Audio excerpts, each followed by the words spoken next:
What is going on, everyone? My name is John, and recently a lot of questions I've been getting was, should I be a vampire or should I be a werewolf? Now, with the upcoming Imperial City patch coming out at the end of August for PC players or console players right now, a lot of people have been wondering which one is better and what are the benefits. So in this video, we'll be showing you a little bit of both. I'll be talking about the passives, the pros and cons of each of them, and showing you a little bit of gameplay for the abilities in action. So let's start off with the vampire. I'm currently on the PTS server, so I could just like easily show you everything at like the max level. So yeah, let's start off with the vampire. Start off with the passives, and then we'll go to the abilities, and then we'll talk about some pros and cons of each of them. So, savage feeding. After feeding, your enemy or your target is off balance and stunned for 4 seconds. This is very powerful in PvP.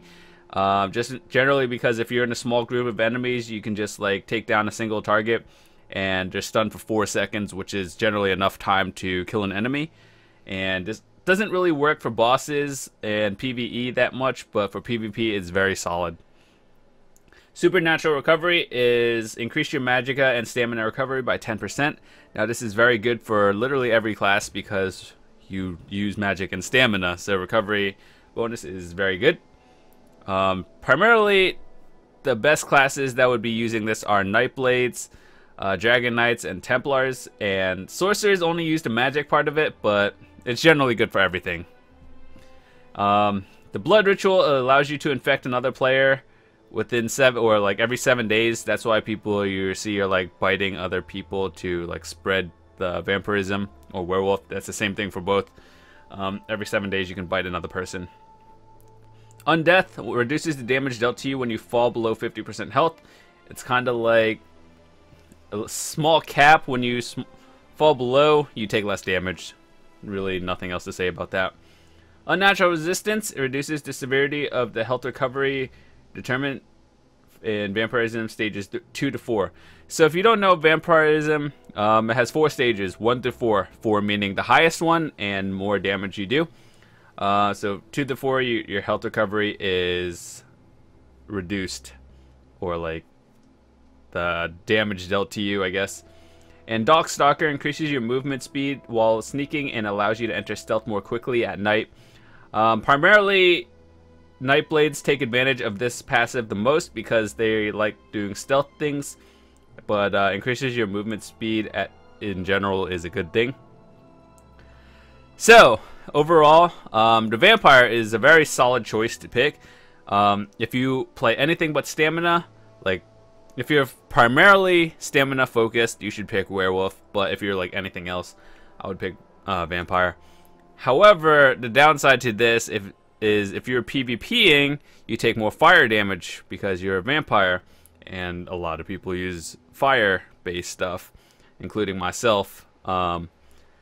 So they recently, in the Update 7 patch notes, said that vampires will take less damage from fire, but it still hurts a lot because people optimize their builds primarily focused around fire, so vampires die pretty easy. And yeah, so the active abilities, Drain Essence allows you to consume enemies' life force, which is lifesteal, life on hit pretty much, for 3 seconds and 10%. And the enemy is stunned while you're doing that for 3 seconds, which is pretty interesting. And Mist Form, it dissolves into the mist, reducing all damage dealt to you by 75%. While active, you are also invulnerable to control effects and healing magic. So this one's a pretty interesting choice. So right now, you guys are seeing a lot of very positives for the vampire, and it is generally, I would say, a little bit better than the vampire, except that you take a lot more fire damage. And there are abilities under like the Fighters Guild where vampires and werewolves or something undead just take more damage. So that's the thing you gotta watch out for. And lastly, our ultimate is the Bat Swarm. You darken the sky and dealing like AoE damage for a bit. Alright, so let's go into let's go find some enemies, and I know this is like a lower level area, but we're just trying to show you how this works for the most part. Alright, so let's start off, let's get close. This is when you drain someone's health. I know this isn't really the best example because we're in like a lower level area, but like if you want to lower some health, they're like stunned for a few seconds and then they just die.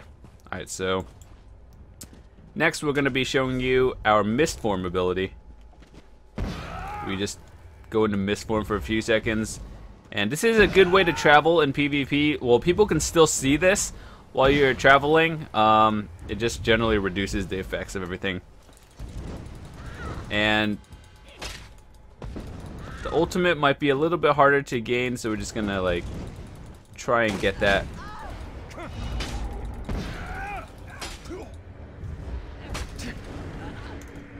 So yeah, we're gonna get our bar full, and then I'll just show you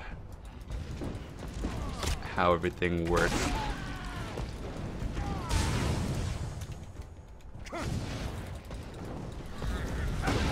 So the bad thing about using the vampire like lifesteal thing is, well, you can't move for a few seconds. So in PvP, it's like a very situational ability, and use it at your own will, because once you do that, you're locked for 3 seconds, and people could just like straight up attack you, and then especially after fire, you're pretty much instant dead. All right, so our ultimate is down. Let's show you this in action. A bat swarm, it just does a lot of AoE damage, and it's pretty cool actually. Alright, so now we're switching over to our werewolf. Alright, so on my character over here, we're going to show you a little bit more about the werewolves. First of all, everything got reset from the last update, so I'm going to show you again like what everything is and all the abilities. So let's start off with the passives, and this is for the werewolf line. Pursuit increases the amount of stamina your heavy attacks restore by 100%, which is very solid for fully stamina based abilities. Devour allows you to devour corpses and increase the duration of the werewolf transformation by 12 seconds.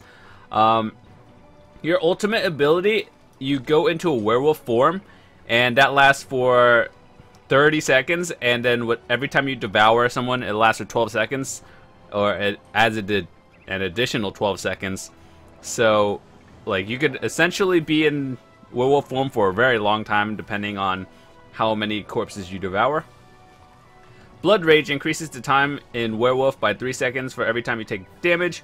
This effect can happen once every 3 seconds. So these are both duration increased. And Blood Moon, once again, like the vampire, you can bite another player every 7 days near a ritual site, so infecting another player to give them the werewolf skill line as well. Savage Strength increases your weapon damage by 9% while in werewolf form, and Call of the Pack increases the werewolf form to stay transformed for another 5 seconds. Your allies, though, so like let's say you're in a group of, this is really, you're in a group, they're transformed for 5 more seconds, everyone is. So, would I get the werewolf form? This is primarily if you are a stamina only build, where like saying all your skills are not magic and stamina only, then I would get this one.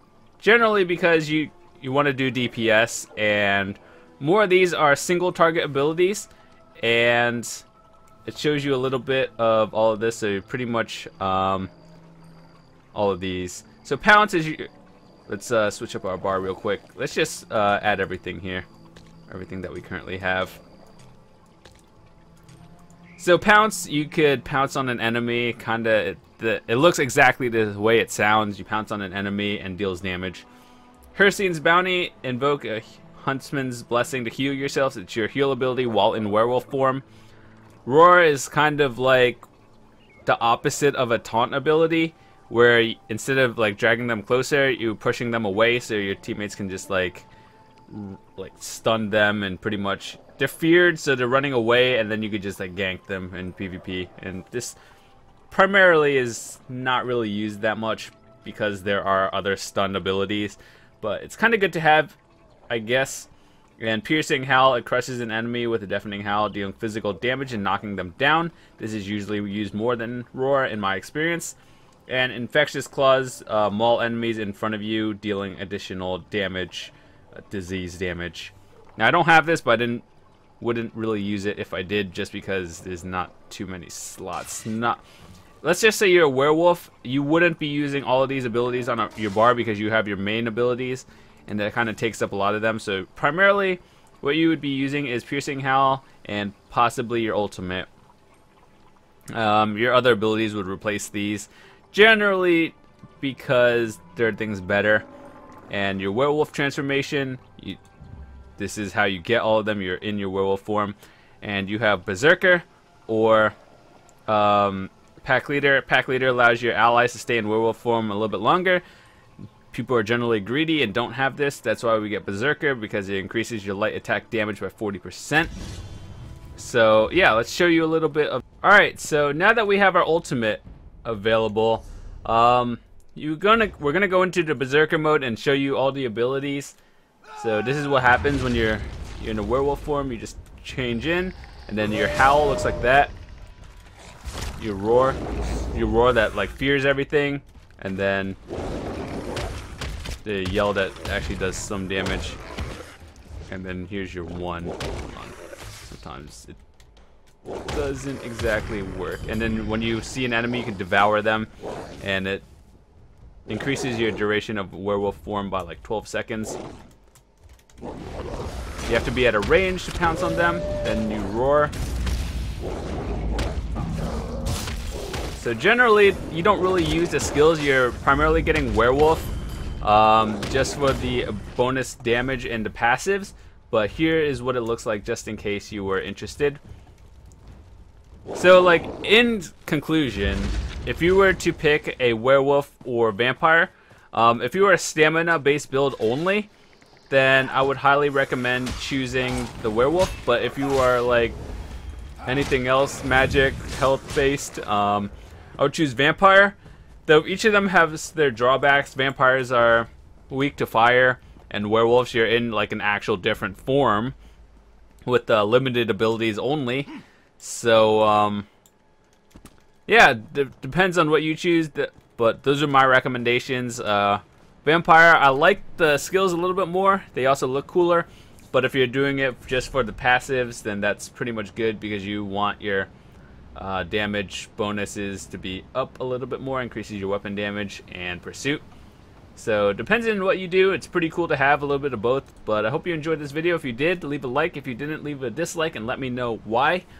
So I hope you learned something. If not, feel free to leave it in the comments. If you have any questions, I'm more than happy to answer it for you. If you're like still confused on what you do and you just want like my advice for it, feel free to leave it in the comments. I'll get back to you as soon as possible. So thank you guys for watching. See you guys later.